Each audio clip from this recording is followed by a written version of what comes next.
I don't know why there's always something each time I go live, there's something slightly different happening here. Hey everyone, so welcome. I thought I would try this again. There's another podcast that I've been meaning to look at. So today we're going to listen to, if you've heard him before, he's also been on the Diary of a CEO previously. So this is Mo Gawdat, if I'm pronouncing his name right. Used to be a former Google chief business officer, and he is kind of like playing both ends of the stick. Like he's like bringing out a lot of warnings about AI, but at the same time, he's also developed his own, he's got like a relationship app, like an AI, relationship app. So I haven't checked that one out, but I do want to listen to this latest episode. So maybe you'll join me and I'll see if I can also do this on like 2 times here. And yeah, just let you know, sorry, there's always something going on with these devices, right? I have to like fix my setup again. Yeah, we'll just see, because I really want to do like 2 times speed. Let's see, playback speed. It's just different on every device. Let's try, yeah, like 175.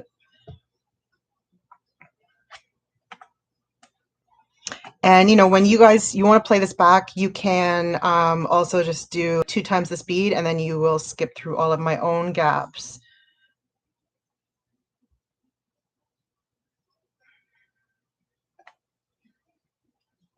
Okay, that part's not going to work.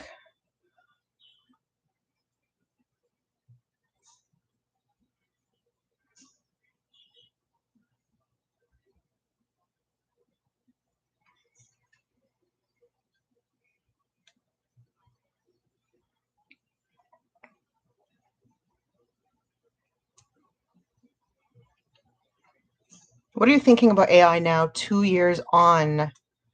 This is where we're starting.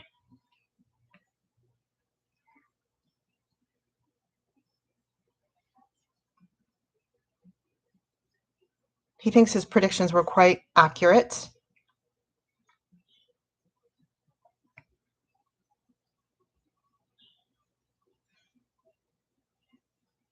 That was before ChatGPT.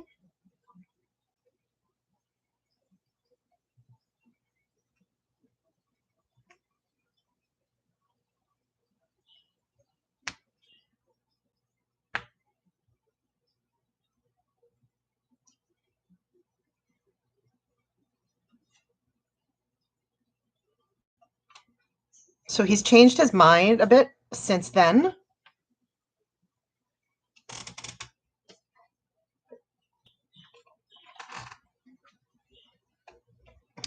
Everything is changing: freedom, accountability, connection, economics, reality, innovation, and power.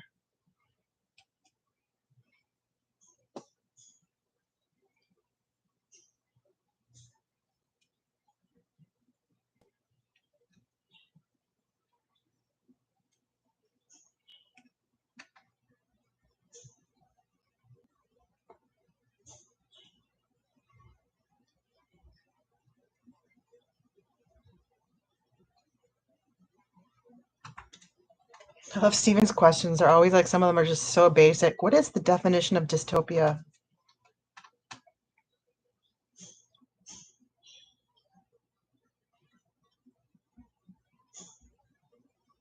Okay, so he's got um,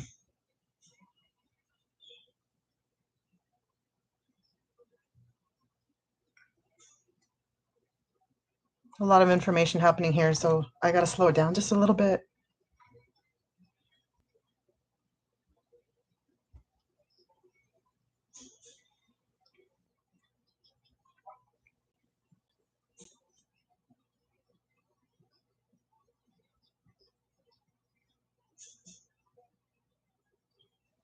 I mean, surprise, surprise, he doesn't think we will be able to basically integrate the capability of AI. And by integrate, I mean it in a healthy human way where it can actually benefit us, not in the sense of just merely like increasing profits for certain companies. That doesn't actually like improve anything at all. That just continues us on the same trajectories that we're currently on.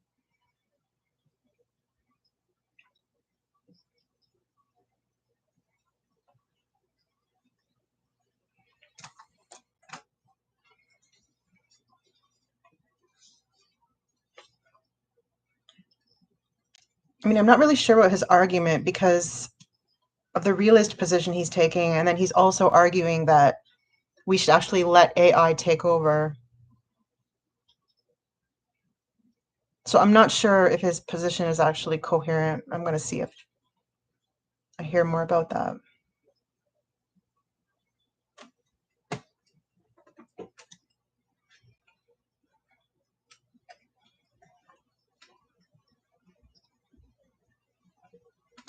Some clear escalating signs next year and then collapse 2026.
They're talking about weapons depreciating in value.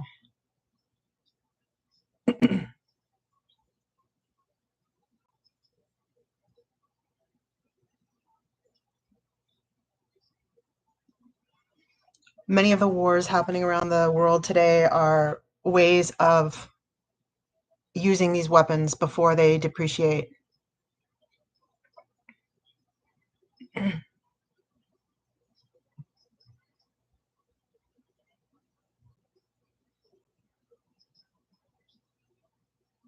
You guys, there's something really, really incoherent, and there's different things happening in this guy's argument.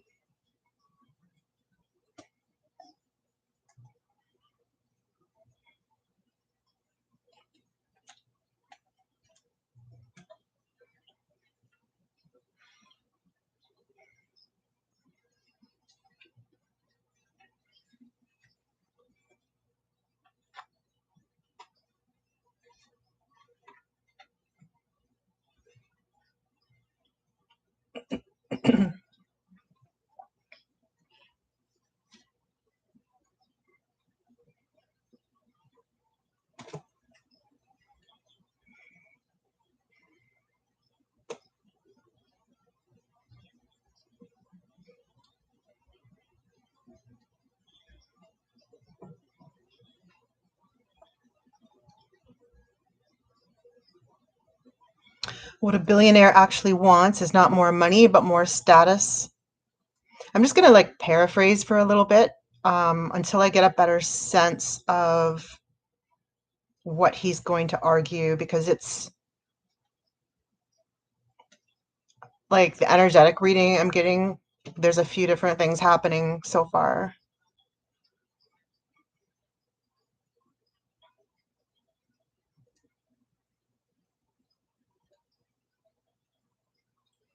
That's why billionaires are in so many podcasts, because it's about status. It's not about money anymore.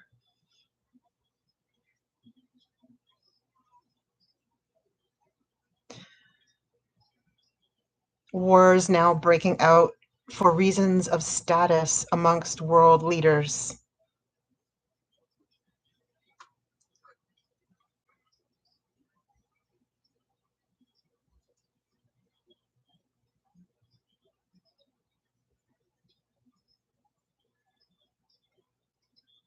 AI now is the same. AI is proxy for this proxy for that level of status. So it's the position here is that it's not about, you know, democratizing creative power and all of these things at all these different like AI models as kind of like proxies for billionaire status. You guys, this one's really complex.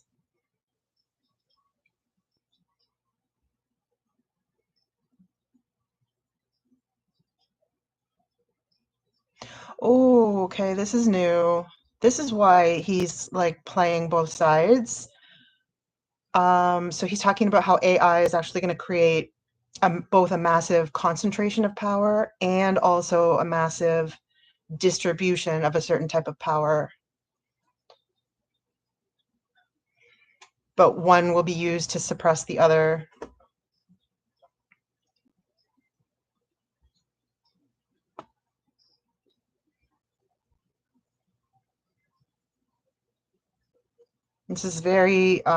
This is a little bit strange, so I'm just going to continue to like paraphrase a little bit as we go.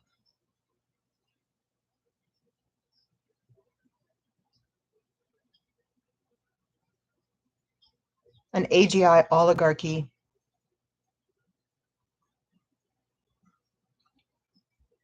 I mean, we already knew about the AI arms race, but he's positioning that a little bit more specifically here.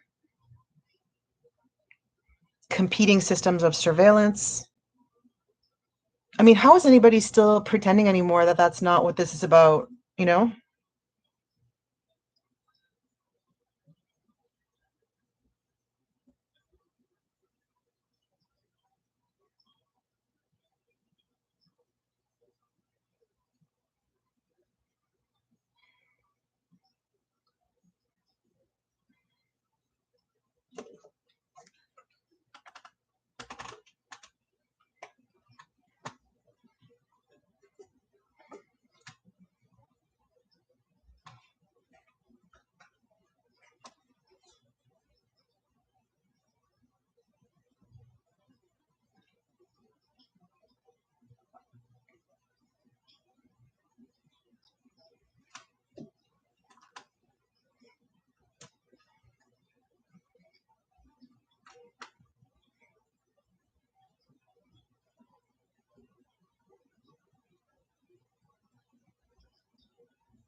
Oh, he thinks that this is already quite controversial to be talking about this in this podcast.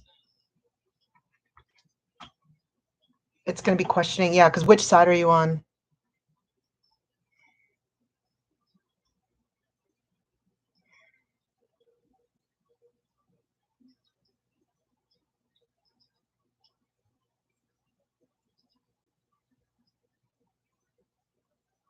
So he's bringing in the issue of racism and the policing of bank accounts.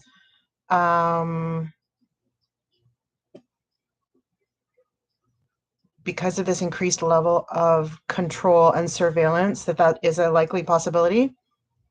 And then not just in a racist way, but like you could, on any dimension, you could see this happening for sure. Could be a policing of like, you know, social media accounts for the same reason.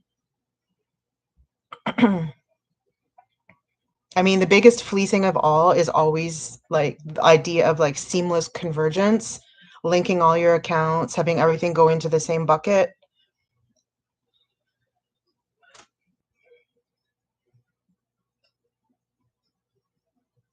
Yeah, cultivating this culture of like no longer doing anything for yourself, but just offloading everything to your personal AI.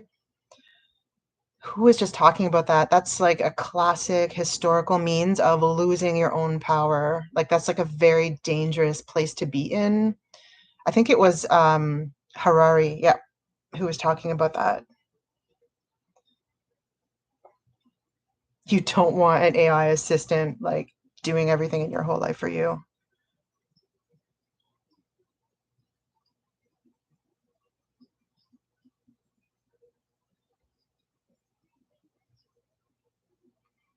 Someone will definitely become a trillionaire well before, another 4 years because of AI investments. And then they will just be able to buy everything, actually.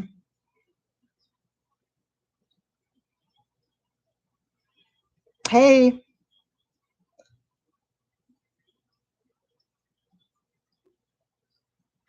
yeah. This whole story they're sharing about how AI is also going to create all these more jobs. No, I mean, at very minimum, they're not going to go to the same people who lost their jobs. But even the whole thing, he's saying it's full of crap.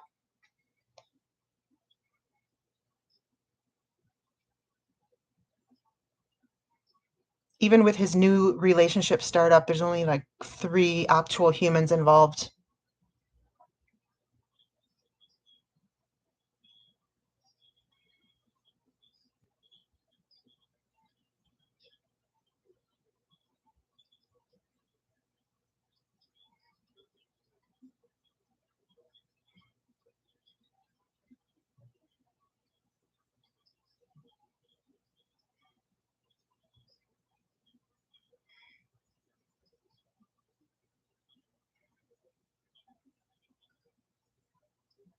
Name me one job that will be created.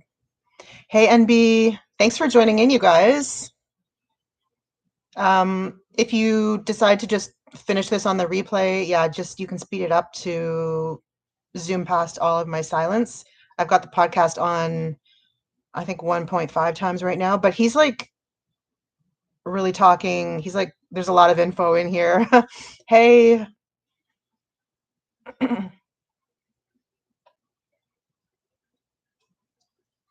he doesn't think there's there are no new jobs coming because of AI. It's mostly a joke. Most things can be replaced.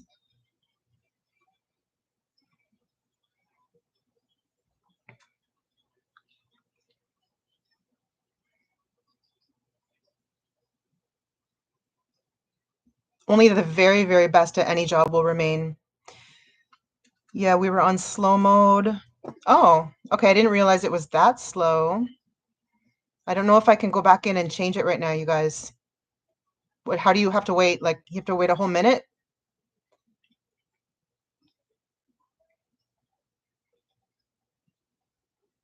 AGI will also replace a lot of CEOs. So this is even touching the executive class for sure, right? I mean, that's actually easy to see. Even breath work.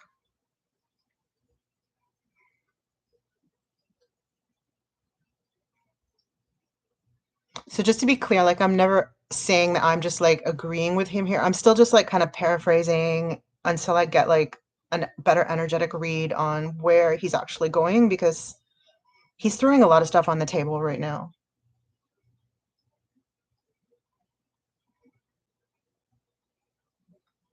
Oh, no, I don't know. I haven't done any kind of like censoring on my end. I don't know how that would happen. Maybe it's because it was within the window, the slow mode window. You could try to like reword it. Thanks, though. I like to see your comments and questions because then I can also look for that.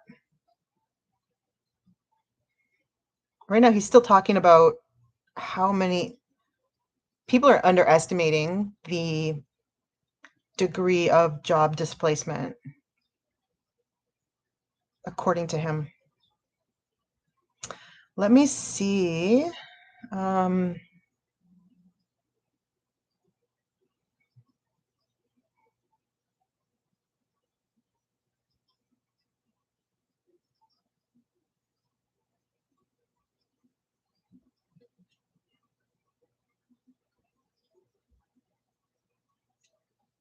I mean, just because something can be or it's possible to replace it, like how many humans will actually want to interact with a robot for certain activities rather than like another human?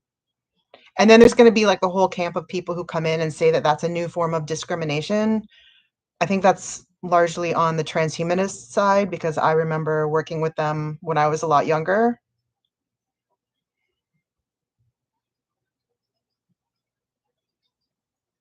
You guys, you can keep putting in questions. I'm sorry about the slow mode. I'll try to fix that for next time. But I think it's like at most 60 seconds because I didn't change anything.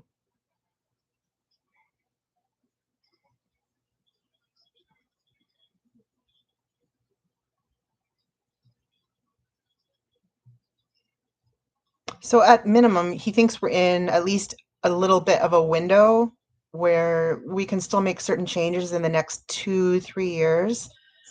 But once there's like trillionaires and this AI landscape starts like consolidating into, I mean, already there's just like, a handful of like the really big players, but you can see they're like trying to merge now with like the larger big tech companies. So like Shopify is working with OpenAI, and then there's another partnership with I forget the two other Claude, or was it Google and Claude?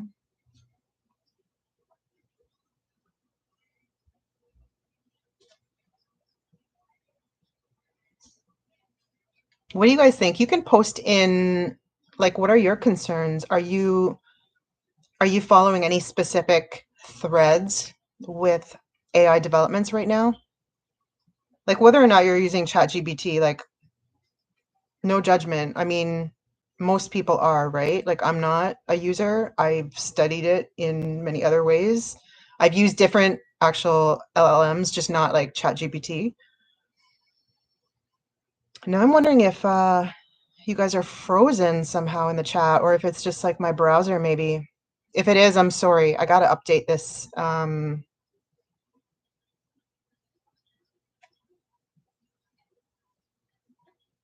mean, I certainly got your first questions in here.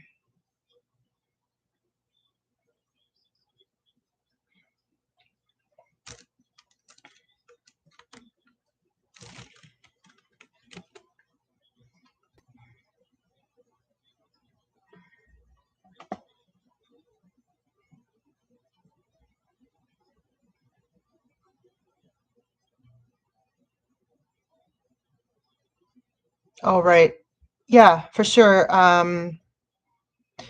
What's been rolled out so far is really, it's just kind of like those philosophical toys that were big in like the 19th century, like the little 8 balls and stuff. It's just like extremely quick, extremely advanced pattern recognition, language manipulation based on statistical weights, which actually like Sam Altman still has control over, right? He's controlling the weighting to make it seem more friendly, to make it seem more of this or less of that.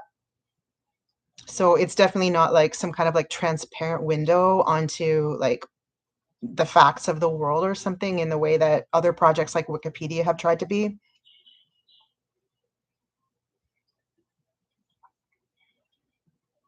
So he's trying to get into like AGI now and the coming AI monopolies. And Harari talked about this a bit too, because what happens when, at least even if we never actually reach AGI, like we get very close and there's like 2 or 3 maybe competing models or competing brands of AI. What happens if they have different weights, they have different like starting points, and then they start self-evolving? What if they start competing amongst each other? We don't know yet like how they're going to interact with each other, if there's just going to be like a whole new register of like, you know, inter AI politics.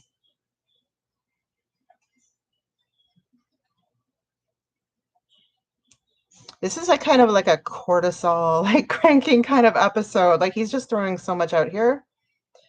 And I hope he's not just out here trying to like promote his like relationship AI. He's got this new app thing called Emma.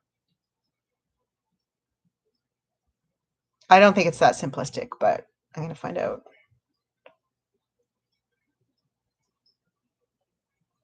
The top engineer of AGI will become AI, will become an AI, not a human. So the AIs will be working together to build other AI systems. I think this fits with like the way I was thinking about it in terms of like lower dimensionality, because they will be doing their own kinds of projections and simulations of themselves, kind of in the way that we are. Like, I think that metaphor really works.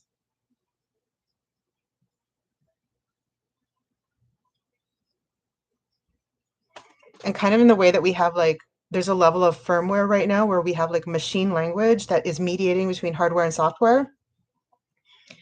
I'm almost seeing like something like that happening within the intersubjective reality that AIs start creating amongst themselves.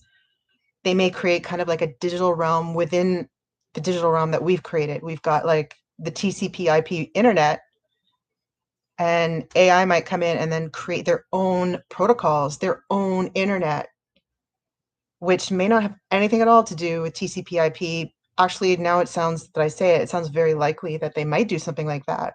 They may come up with a better protocol, a protocol maybe that only they can parse.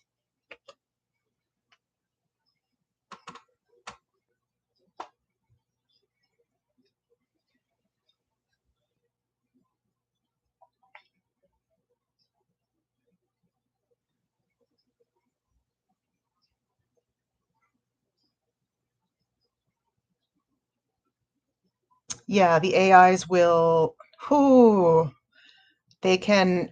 So right now in cloud computing, the whole point is that you can like instantly create whatever resources you want. Like if you need more memory, you need more storage, that's the whole point. You can automate it and, spin up like new virtual machines to do whatever job that you're working on.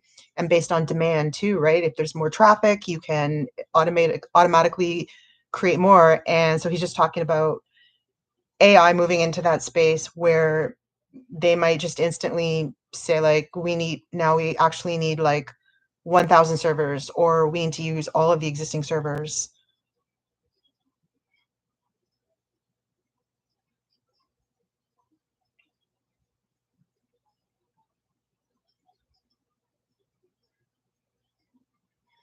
The real takeoff point, he says, is like, yeah, once AI gets really close to that AGI level and begins to use its own cloud computing to create its own resources for its own research and development, we wouldn't have any control over that.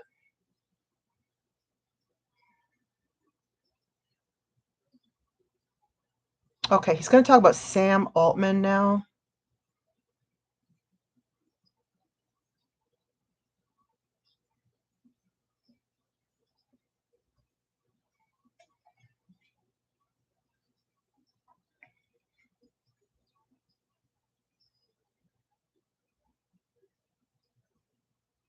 Right? He's talking about the familiar ploy of like calling for freedom, like releasing OpenAI the way they did was for democracy and freedom.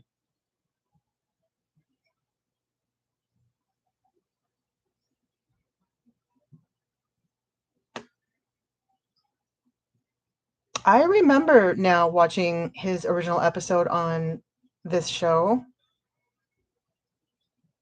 I don't remember that being like still pre Chat GPT though. It's pretty amazing though if it is, because it was a pretty compelling episode.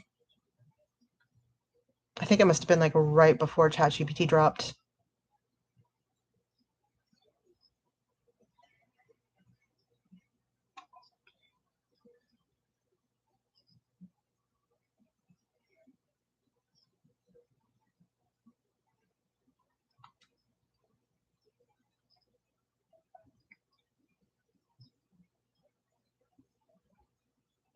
Some of this sounds so bombastic, so hyperbolic. Like it's just hard to imagine that any humans actually, there's no way that they weren't thinking about this and then they still did this anyway. So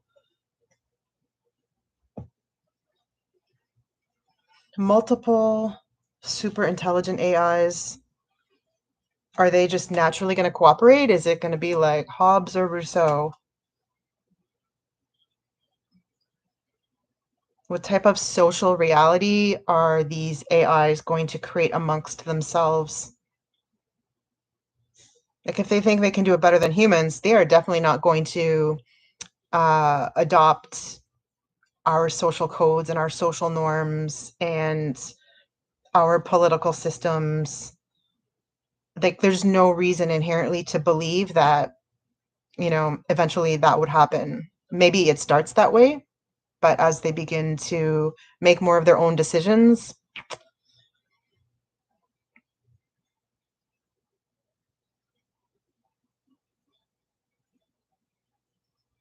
Oh, lovely. It was deleted. Interesting. Do you know the name of that agreement? Was that like a specific document? I'm not sure I saw that.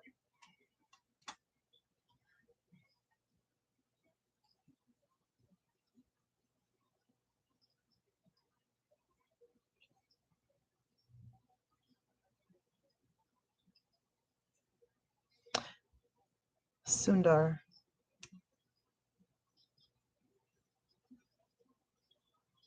I don't think taking care of shareholder value is intrinsically a sign of being an ethical person.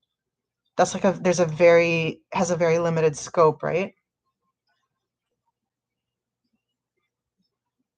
He's talking about the CEO of Google being an inherently good person, highly ethical.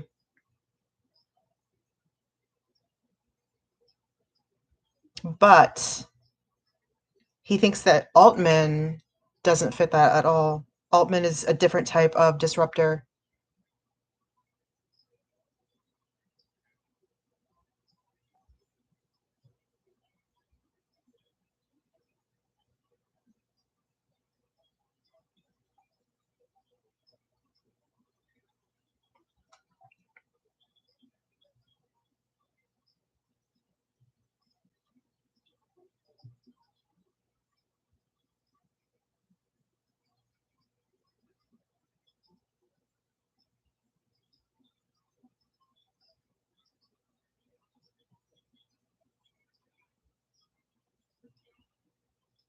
A lot of people are still put off by so-called big words. Like instead of just being curious and looking it up and learning it.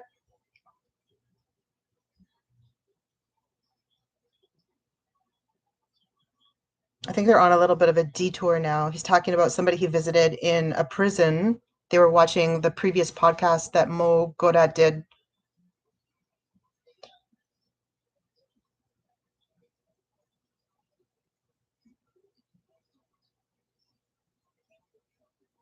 OpenAI has always been open source and ostensibly has always been geared towards saving humanity from the dangers of AI. That is the ideological position. Whether or not they are holding to that or successful is a different point.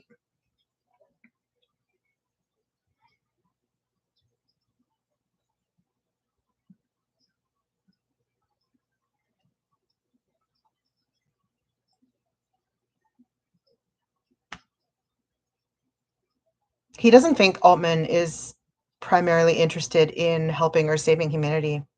It's kind of a big claim.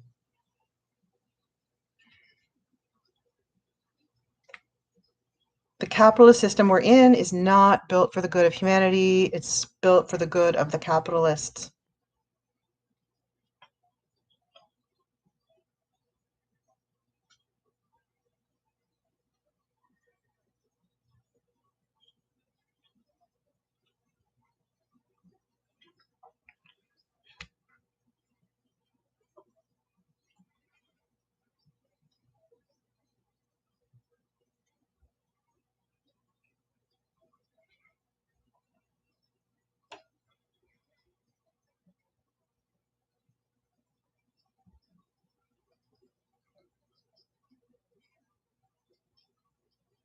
There's different risks with whether it's open source or private, because any bad actor can pick up the open source material and use it however they want. Of course, if you want to know the truth, you follow the money.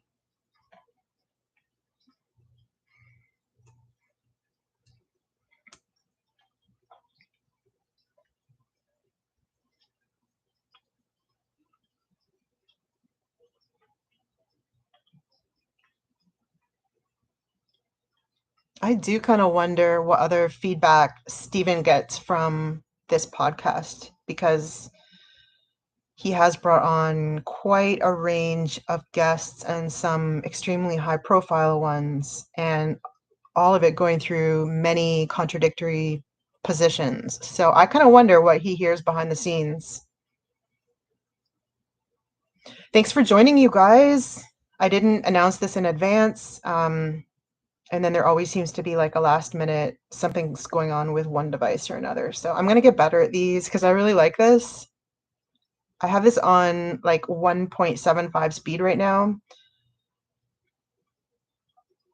He's going on a lot of historical digressions, which is cool.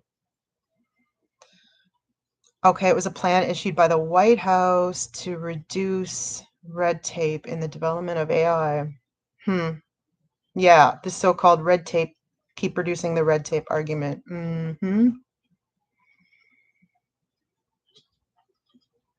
So that was really recent, just like a few weeks ago.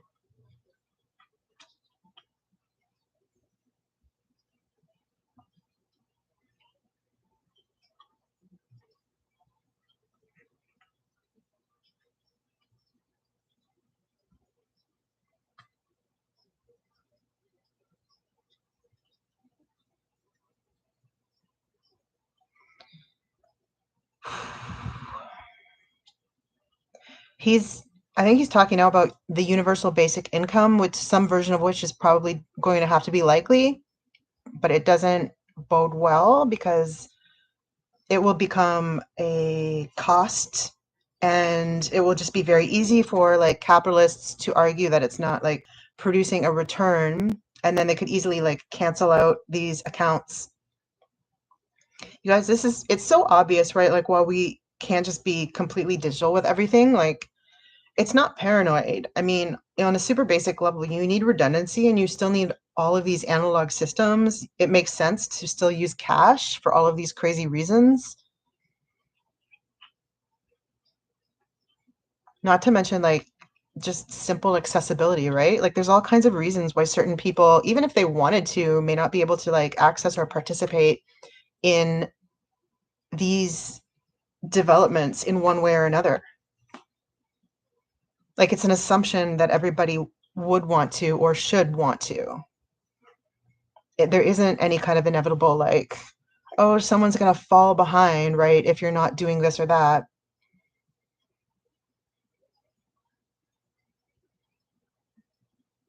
I'm still trying to get like some critical distance on their conversation because it's very high signal. There's a lot of information going through here.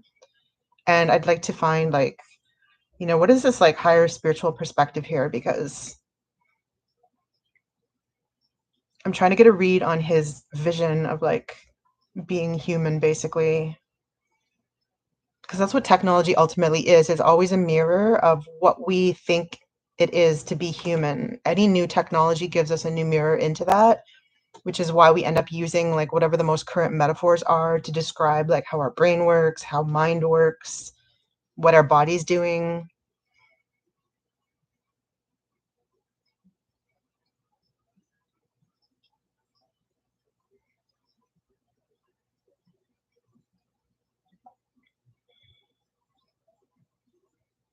Combining AI with 3D printing technology, just have an instant house.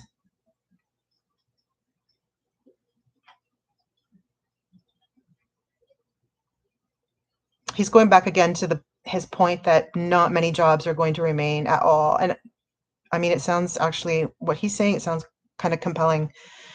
Intellectuals in the 90s.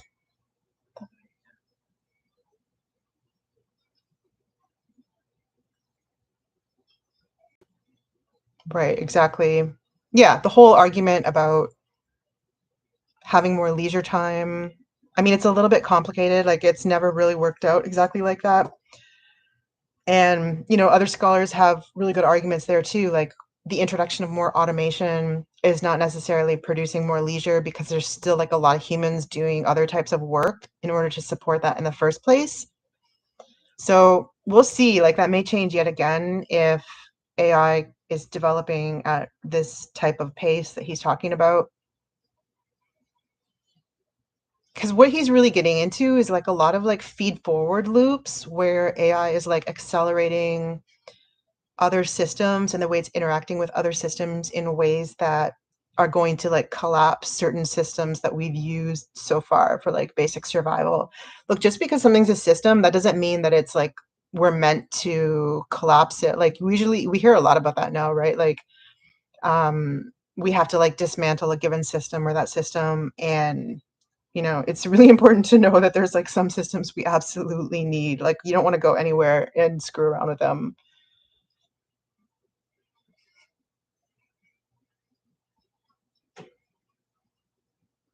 The meaning of capitalism is changing, ending. Whoops. He's going back to the military budgets again.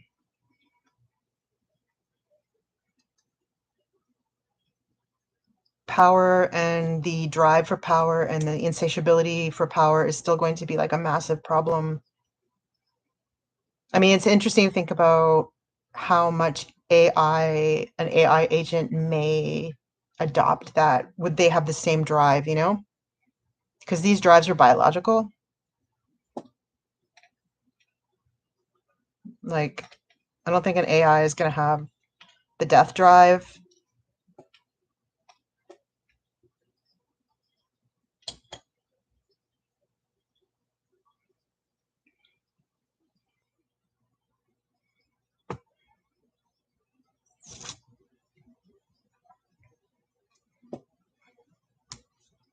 You guys, if there's other podcasts you'd like me to like review like this, like feel free to let me know. You could drop it in the comments later on my community posts, and I'll see if I can find a way to like, I don't know. I'm trying to speed through these. I'm at least like almost halfway through this guy's podcast now. I think it depends on how quickly someone's talking to begin with. This guy's like very informative, as I've said. Like he doesn't repeat himself.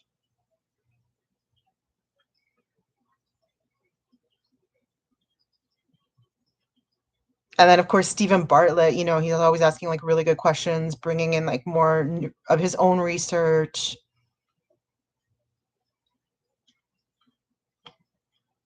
There's like very little fluff, I guess, is the way I would put it for this podcast, which is why it's right up there with like the best podcasts.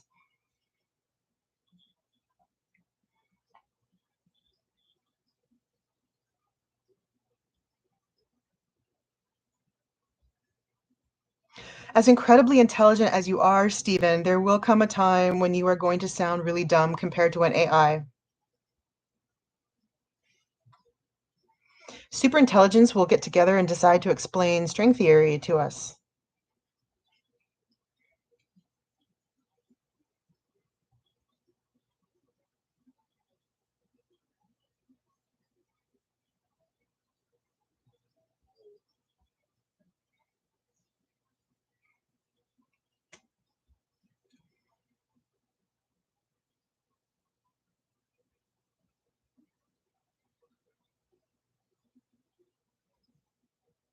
Right. And so the question is whether some of these AGIs or even just super intelligent AGIs may develop their own type of drive for power. It's starting to seem like they at least have a kind of minimal level of like they want to continue existing. And that was not really foreseen. That was like speculated, but there's more data on that now that they are resisting change or resisting, being unplugged, so to speak.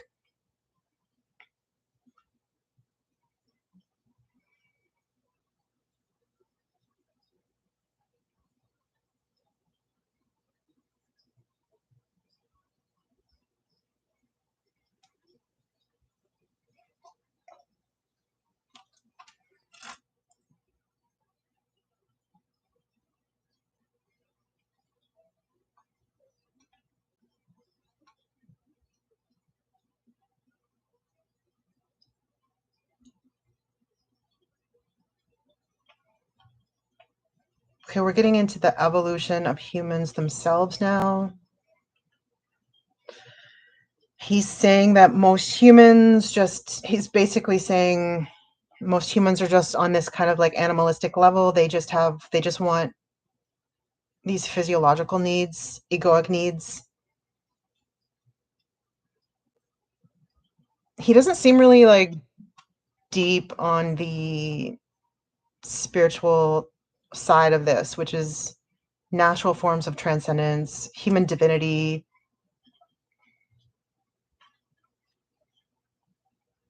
Like many humans have obviously and historically like evolved way beyond that level of existence. And I'm not sure I've heard him even talk about that. Mystical traditions. Yeah, I'm trying to like paraphrase at the same time so that you guys have like less gaps on this live. Maybe in the future I should record these rather because then I could like edit out some of the gaps or someone would say, just use an AI to do that. But it's kind of cool to do it in real time too because there is a kind of a quality of like hearing it for the first time and then just knowing that it's not edited. And of course, I like to hear what others would actually ask and reactions.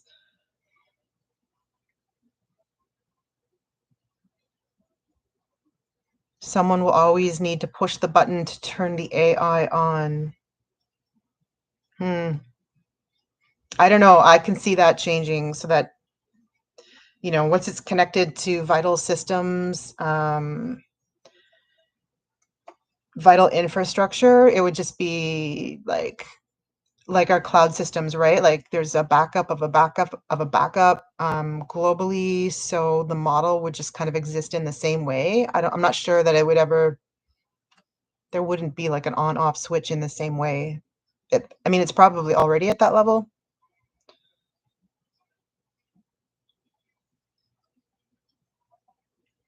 Oh, he normally does.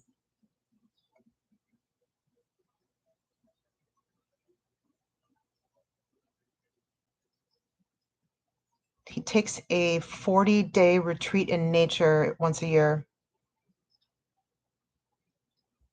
Okay.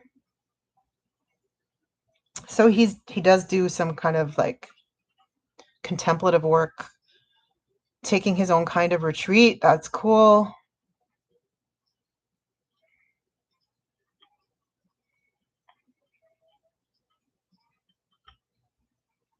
Would you still insist on making money if you didn't have to?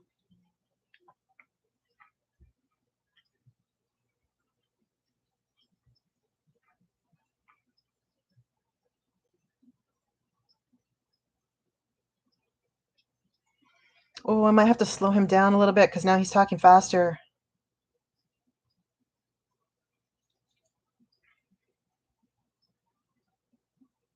There won't be any way to hold these guys accountable.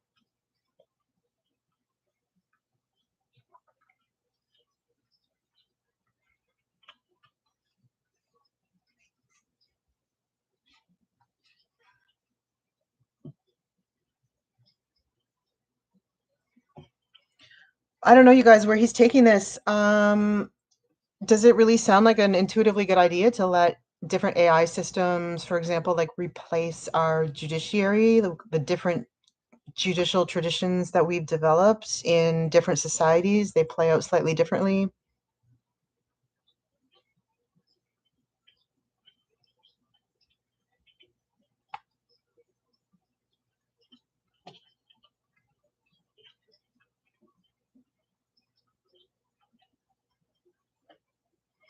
Tech oligarchs have discovered that they don't even need to worry about the public opinion anymore.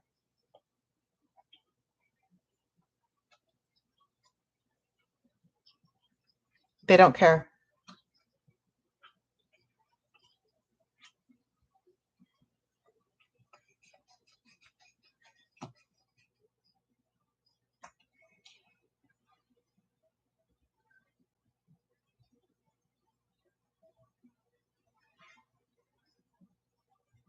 He's going on about hierarchies now, whether they're natural.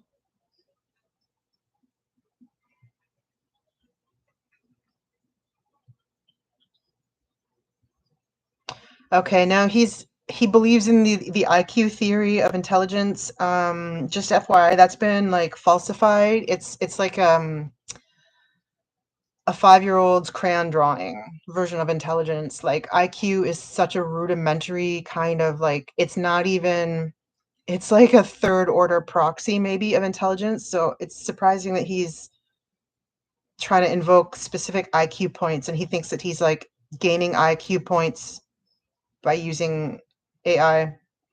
That's not, intelligence it doesn't make sense to think about intelligence that way.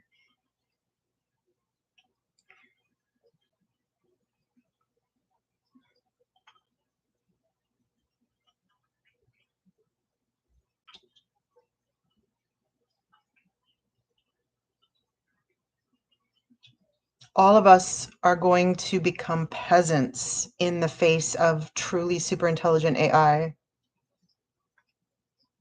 No middle class. A CEO will be replaced by AI.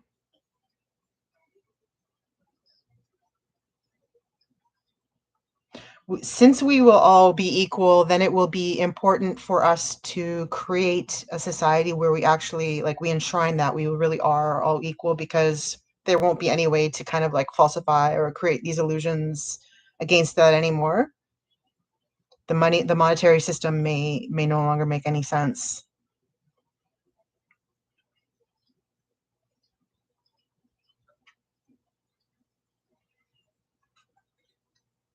So he thinks we can still get to a utopia, but through this massive dark period dystopia where we're going to learn a bunch of hard lessons, according to him.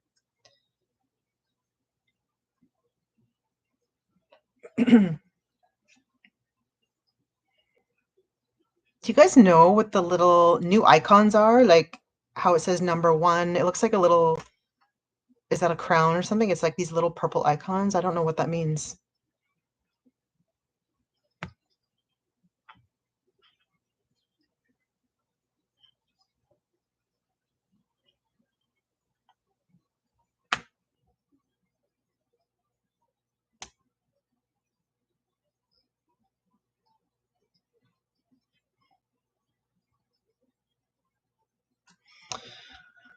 Guys, I might have to wrap this up a little bit earlier before the rest of the podcast. It's actually a longer than it's 2.5 hours, so I won't be able to like complete the full.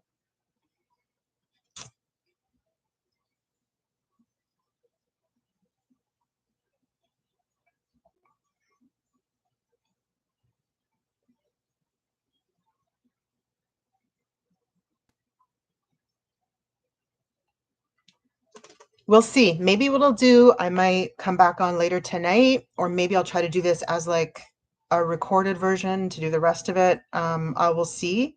But I just want to like thank everybody who did tune in, and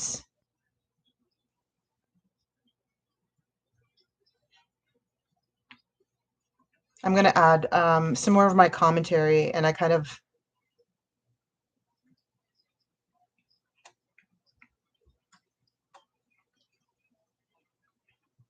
I'll make sure you get a summary of the rest of it.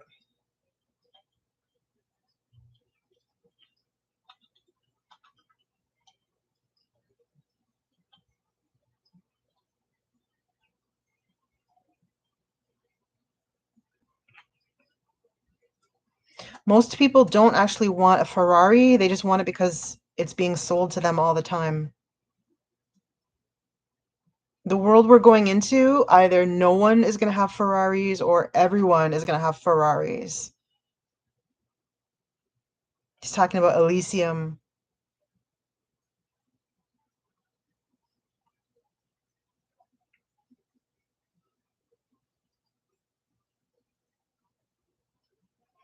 This is interesting, you guys. He's a little bit all over the place. This is why we have to really think about this, because he's actually thinking we are going to head into a functional communism.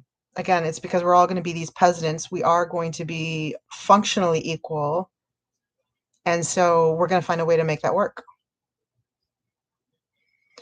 Okay, so I've made it through like an hour and a half of this podcast. and there's still about another hour left, but I'm gonna like wrap this up here. And so maybe I will do like a part two later tonight, or I'll record the part two, I'll see. But I just want to thank everyone who did tune in, and I really appreciate your comments. So glad you could catch us this time. YouTube wants to encourage more comments. So the crown with the number 1 means that you've made more comments than others in this chat. Okay. Okay, cool. Okay, thank you so much. Hope you'll be, I know you'll be back. I hope I will see you again soon. I'm going to do more of these. So I'll say goodbye for now. But again, yeah, just thank you guys so much for joining. And this was a lot of fun. Okay, thanks.